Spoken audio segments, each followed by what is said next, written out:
سلام صبح بخیر. سلام صبح بخیر.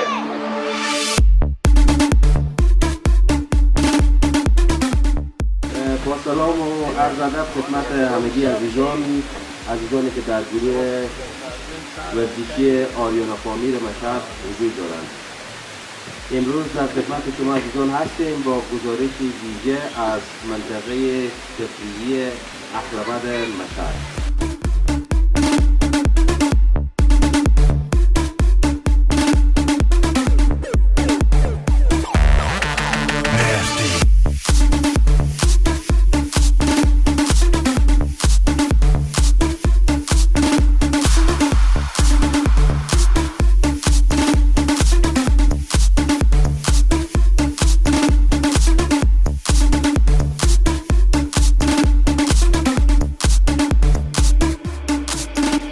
امروز در منطقه اهل‌آباد قرار داریم و در 31مین سالگرد تأسیس گروه آریانا پامیر. سلام علیکم خدمت همه دوستان. امروز افتخار دارم که در جمع دوستان آریانا پامیر که یک گروه ورزشی فرهنگی اجتماعی ما از کشور بلژیک آمدم و در جمع دوستان بودم. واقعا با اینا لذت بردم، با این دوستان همه صمیمی و واقعا همه شاد و سرحال و خوشم. سلام احترام دارم خدمت عزیزانی که این فیلم میبینن. وکیل احمد علیزادی هم از کشور هلند. توصیه میکنم هر کس که به اینجا میای از کشور خارج حتما خودی از این یک دفعه باشه بیا اینجا به حساب کنه وردی. علیزاده هستم، متولد 34 ساله که با گروه خانواده هر روز پنجشنبه میاییم خدمت برادران هستیم. خیلی هم خوش میگذره، لذت میبریم از کنوردی. خیلی هم برای روحی ما خوبه. از روزی که میاییم واقعا 50% روحی ما رفته بالا.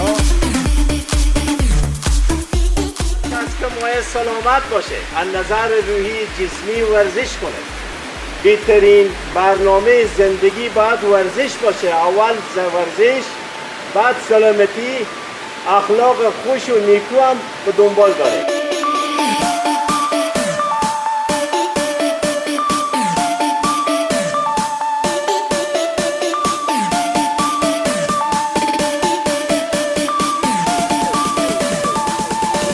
سلام و عرض ادب خدمت تمام کسایی که این فیلم مشاهده میکنم. این جانب مسعود علیزاده، افتخار دارم حدوداً 4 ساله به گروه کوهنوردان آریانا پامیر شرکت میکنه. خیلی گروه همدل، عالی. دوستا پیشنهاد میکنم که هر کس دوست داره از این طبیعت لذت ببره بیای با ما هم گروه شه. در خدمت همه دوستا و عزیزا هستیم ان شاء الله. بسم الله الرحمن الرحیم. یوسف یوسفی هستم. بابام عضو گروه کوهنوردی آریانا پامیره. چند روز خودم چند هفته میام. گروه خوبیه، توصیه میکنم همه این گروه رو بیان لذت ببرن. برای روحیه همه ما بچه‌ها خوبه.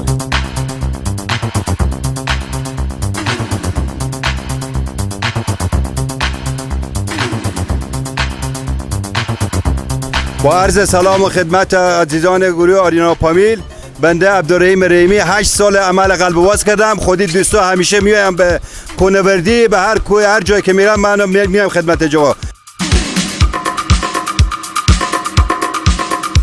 با سلام مجدد. نگز یوسف گفتن و لیلی شنیدن کی بود مانند دیدن. باور میکنیم این دوستای کوهنوردان آریانا پامیر از اول گفتن 10 دقیقه 15 دقیقه 10 دقیقه 1.5 ساعت میایم. باور کنیم هنوز به مقصد نرسیدیم. ما دیگه شیمه دیگه نمونده، قوت دیگه نیه، دیگه نمیتونم مثل از اونا کوهنوردی کنم. اونا برای خود ادامه دادن، من همینجا میمونم.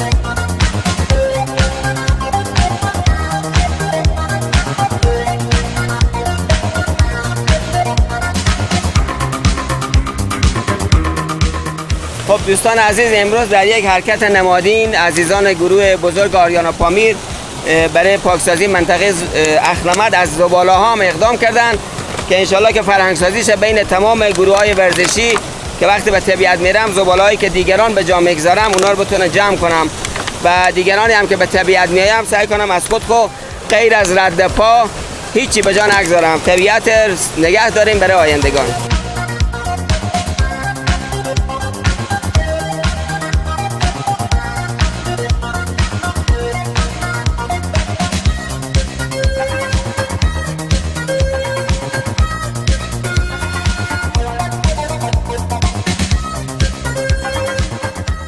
دوستان سلام و عرض ادب. تشکر قدردانی میکنیم از شما عزیزان که تشریف آوردیم، چی گروه کنوردی و چی مهمانان عزیز. همگی خوش آمدین.